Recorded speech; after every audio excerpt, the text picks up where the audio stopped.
Middle സ്റ്റംപിന് നേരെ land ചെയ്തൊരു pin point യോർക്കറായിരുന്നു ആ പന്ത്. ബാറ്ററുടെ കാൽപാദത്തിന് തൊട്ടുമുന്നിലോ വിക്കറ്റിന് ചുവട്ടിലോ കൃത്യമായി പതിക്കുന്ന യോർക്കർ. ഒന്നുകിൽ വിക്കറ്റ് തെറിച്ച് ക്ലീൻ ബൗൾഡാകും, അല്ലെങ്കിൽ വിക്കറ്റിന് മുന്നിൽ LBWവിൽ കുരുങ്ങും. എറിഞ്ഞത് അർജുൻ ടെണ്ടുൽക്കർ, പുറത്തായത് പ്രഭ്സിമ്രാൻ സിംഗ്.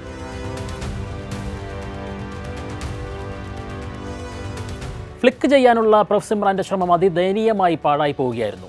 പാദത്തിലാണ് പന്ത് പതിച്ചത്. റിവ്യൂ ചെയ്യാനൊന്നും ബാറ്റർ ശ്രമിച്ചില്ല. അയാൾക്കത് ഉറപ്പായിരുന്നു. തുടക്കത്തിൽ അർജുൻ്റെ പന്തിൽ പുറത്താകിൽ നിന്ന് രക്ഷപ്പെട്ട പ്രഭ്സിമ്രാൻ അർജുന് തന്നെ കീഴടങ്ങുകയായിരുന്നു. നേടിയത് ഈ സീസണിലെ ആദ്യ വിക്കറ്റ്. പക്ഷേ അയാൾ ഊരിയെറിഞ്ഞത് നെപ്പോ കിഡെന്ന ക്രിക്കറ്റ് കളത്തിലെ ഐഡന്റിറ്റി ആയിരുന്നു. സച്ചിൻ്റെ മകൻ എന്ന കുപ്പായത്തിൽ നിന്നുള്ള മോചനമായിരുന്നു. ഒരു സീസണിലെ അവസാന മത്സരത്തിൽ അവസരം ലഭിച്ചപ്പോൾ അയാൾ താൻ എന്തെന്ന് പ്രൂവ് ചെയ്യുകയായിരുന്നു.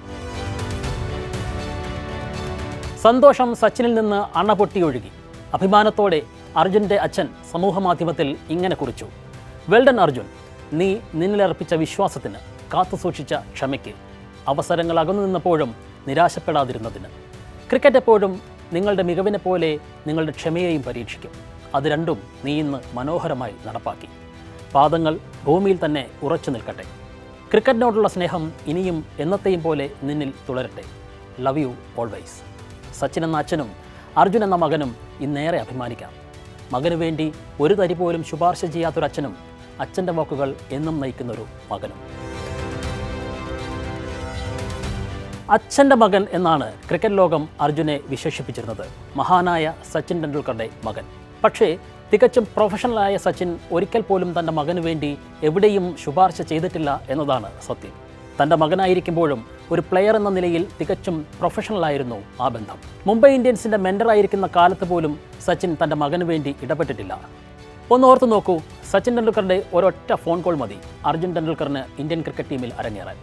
പക്ഷേ പിന്നെ നിലനിൽക്കേണ്ടത് അയാളുടെ മാത്രം മികവിലാണ്.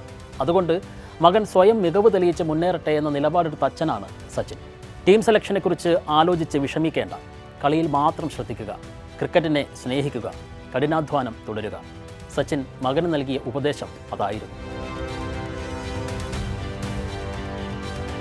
പക്ഷേ വിവാദങ്ങൾക്ക് കുറവുണ്ടായില്ല. സച്ചിൻ്റെ മകനായതുകൊണ്ട് മാത്രമാണ് അർജുൻ അവസരങ്ങൾ ലഭിക്കുന്നുവെന്നാണ് ആരോപണം. എന്നാൽ ഒന്ന് ഓർത്തു നോക്കൂ, 2021 മുംബൈ ഇന്ത്യൻസ് ടീമിലെത്തിയെങ്കിലും ഒരു കളി പോലും കളിക്കാതെ ബെഞ്ചിലിരിക്കുകയായിരുന്നു ആ വർഷം മുഴുവൻ അർജുൻ ടെണ്ടുൽക്കർ. സച്ചിൻ ഒന്ന് മൂളിയിരുന്നുവെങ്കിൽ അർജുൻ ആദ്യ സീസണിൽ തന്നെ മുംബൈയിൽ അരങ്ങേറുമായിരുന്നു. മുംബൈ ടീമിൽ അവസരമില്ലെന്നുറപ്പായതോടെ അർജുൻ ഗോവ രഞ്ജി ടീമിലേക്ക് മാറി. അച്ഛൻ്റെ ലെഗസി അയാൾ തുടർന്നു. അരങ്ങേറ്റത്തിൽ തന്നെ സെഞ്ചുറി അടിച്ചാണ് തനിക്ക് കളിക്കളത്തിൽ സച്ചിൻ്റെ ശുപാർശ വേണ്ടെന്ന് അർജുൻ പ്രഖ്യാപിച്ചത്. കളിയിൽ ശ്രദ്ധിക്കൂ എന്ന അച്ഛൻ്റെ ഉപദേശം സ്വീകരിച്ചതിൻ്റെ ഫലമാണ് അയാൾ കൊയ്ത 5 വിക്കറ്റ് നേട്ടവും. മകൻ ജൂനിയർ താരമായിരിക്കെ ഒരിക്കൽ പോലും കളി കാണാൻ സച്ചിൻ മൈതാനത്തെത്തിയിരുന്നില്ല. താൻ പോയാൽ എല്ലാ ശ്രദ്ധയും തന്നിലേക്കാകുമെന്നും മകന് തൻ്റെ സാന്നിധ്യം കൂടുതൽ സമ്മർദ്ദമുണ്ടാക്കുമെന്നും ആ അച്ഛൻ വിശ്വസിച്ചു. കഠിനാധ്വാനത്തിലൂടെ സ്വന്തം വഴിവെട്ടുകയായിരുന്നു അർജുൻ ടെണ്ടുൽക്കർ. പുതിയ പന്ത് നന്നായി സ്വിംഗ് ചെയ്യിക്കാനാകുന്നു എന്നതാണ് ബോളിങ്ങിലെ അയാളുടെ മികവ്. വാലറ്റത്ത് അത്യാവശ്യം റൺസ് കണ്ടെത്താൻ കഴിയുന്ന ബാറ്റർ കൂടിയായ അർജുൻ അതിവേഗം വളരുന്ന മികച്ചൊരു ഇടങ്കയൻ ഫാസ്റ്റ് ബോളിംഗ് ഓൾറൗണ്ടറാണ്.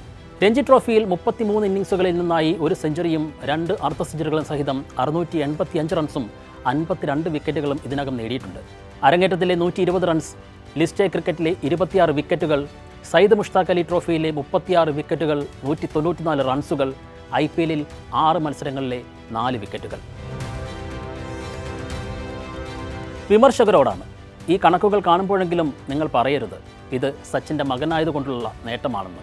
അത് അർജുൻ്റെ കഠിനാധ്വാനത്തിൻ്റെ ഫലമാണ്. അടുത്ത സീസണിൽ അവസരം ലഭിച്ചാൽ ഇതിലും മികച്ച നേട്ടങ്ങൾ ഒരുപക്ഷെ പിന്നാലെ ഉണ്ടായേക്കാം. വാസിം അക്രമും ചാമിദ് അവാസും സഹീർ ഖാനുമെല്ലാം അനശ്വരമാക്കിയ ഇടങ്കയൻ പേസ് ബോളിങ്ങിൻ്റെ നാളത്തെ വക്താവാകും ഒരുപക്ഷെ അർജുൻ ടെണ്ടുൽക്കർ. അങ്ങനെയെങ്കിൽ വീണ്ടും നമ്മൾ ആ വാചകം പലകുറി കേട്ട് ആനന്ദിക്കും. Tendulkar on strike.